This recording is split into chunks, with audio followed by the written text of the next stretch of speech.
Hola, mi nombre es José Felipe Cervantes Hernández del Grupo 2.1 y hoy les vengo a dar una breve introducción sobre las liberaciones nacionales. Las liberaciones nacionales pueden ser entendidas como revolución o descolonización. Se entiende como la lucha que lleva a cabo el pueblo que está siendo sometido contra el que lo está dominando. Estas se llevan a cabo para llevar una independencia política, es decir, liberarse del gobierno extranjero. La Guerra Fría fue uno de los detonantes que trajo como resultado el aumento de dichos movimientos, que tienen como principal objetivo liberaciones políticas, económicas, culturales y sociales. Un ejemplo de esto es la independencia cubana. Estos se independizaron en 1898, mas sin embargo el gobierno estadounidense seguía dominando indirectamente a Cuba.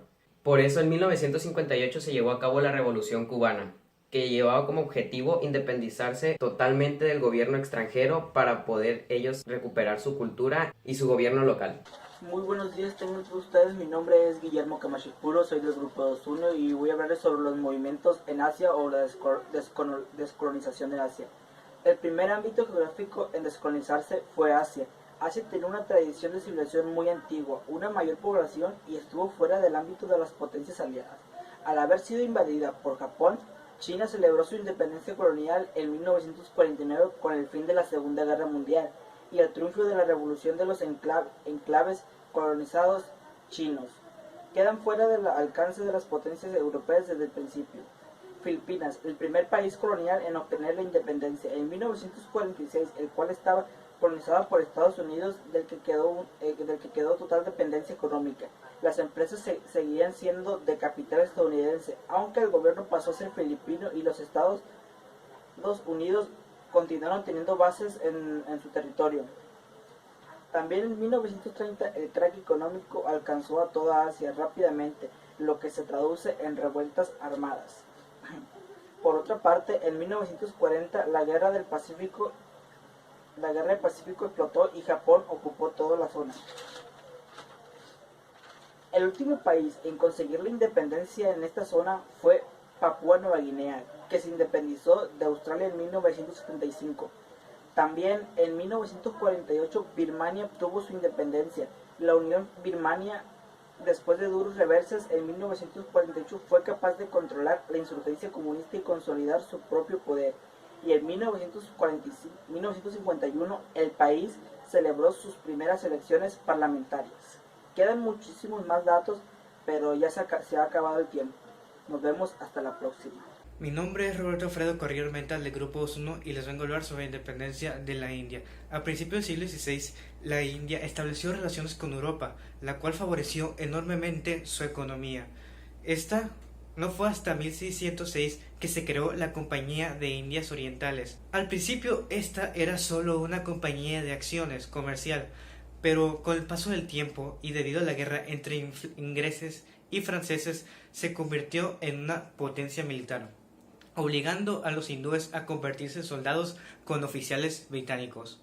Estos no contentos, después de la guerra se creó un gran caos contra los hindúes, iniciando su rebelión en 1857 hasta 1858.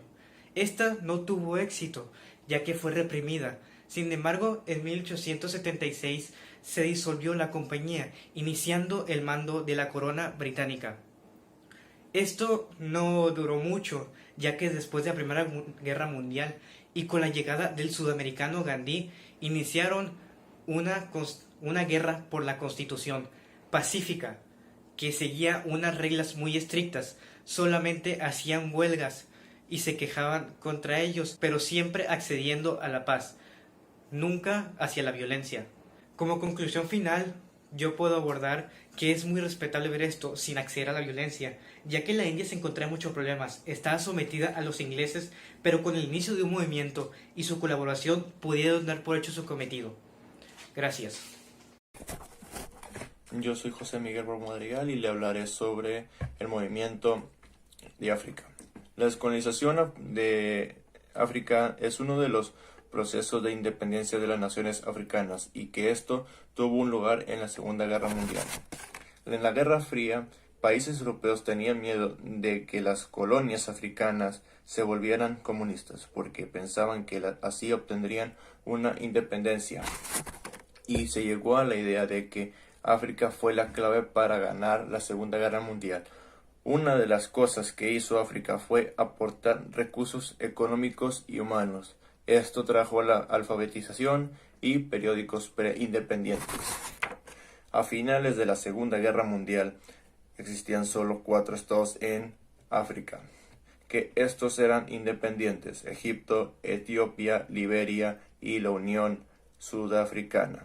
Y 30 años más tarde ya no existía ninguna colonia. Los movimientos independistas surgieron en el norte de África.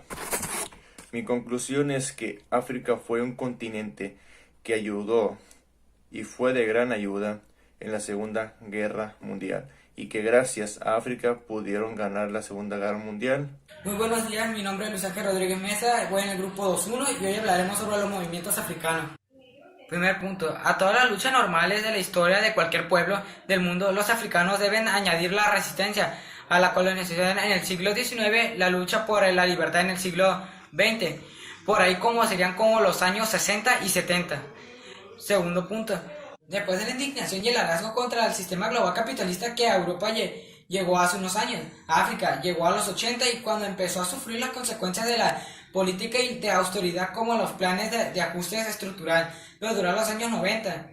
Y la última oleada llegó antes a Europa. Y después de eso, África comenzó a sufrir los efectos de la crisis, la subida de precios de alimentos y después los masivos desempleos. Como ya estaba mencionado, una de las mayores causas para este movimiento fue el profundo resentimiento de los africanos a los europeos, ya que estos los trataban como gente inferior o como esclavos.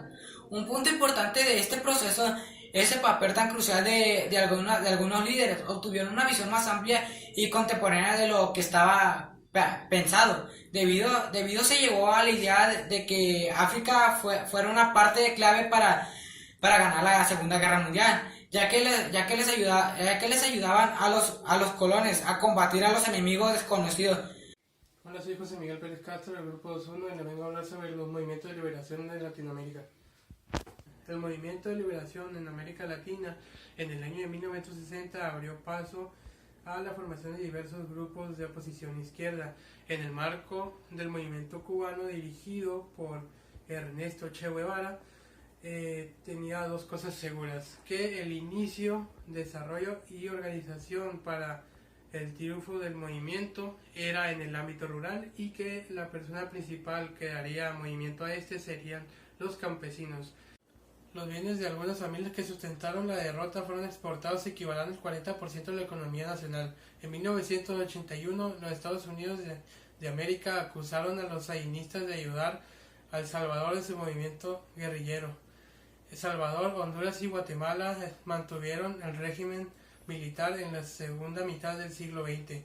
Fue porque Estados Unidos detuvo todo su movimiento de izquierda. Nosta Ramírez del grupo 2.1 en el equipo 6 de trabajo de historia, y me tocó explicar parte de los movimientos de liberación nacional en América Latina.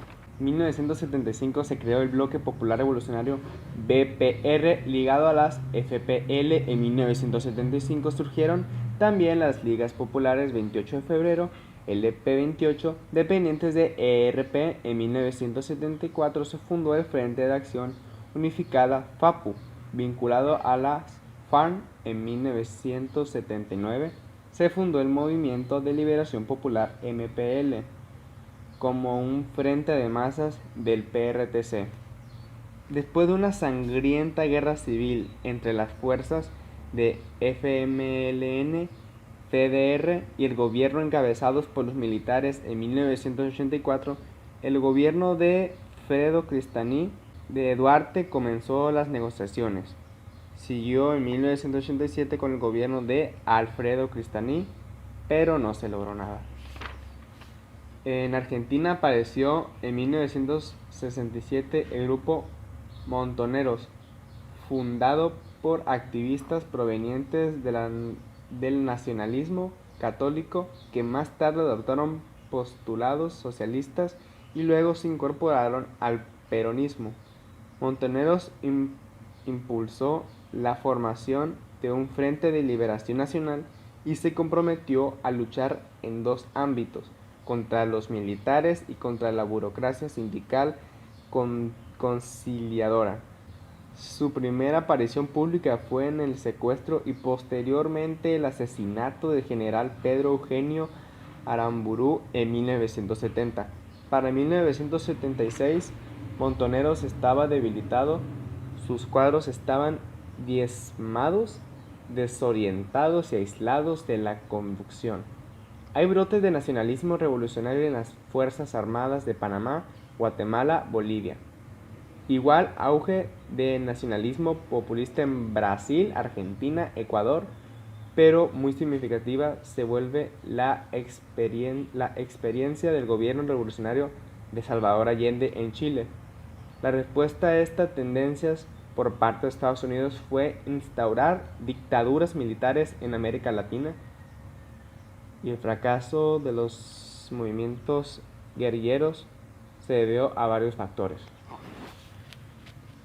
Gracias. Hagan la descripción y su like y para que se tengan sabor porque está hecho. Nos vemos en el próximo video. Hoy. ¡Adiós!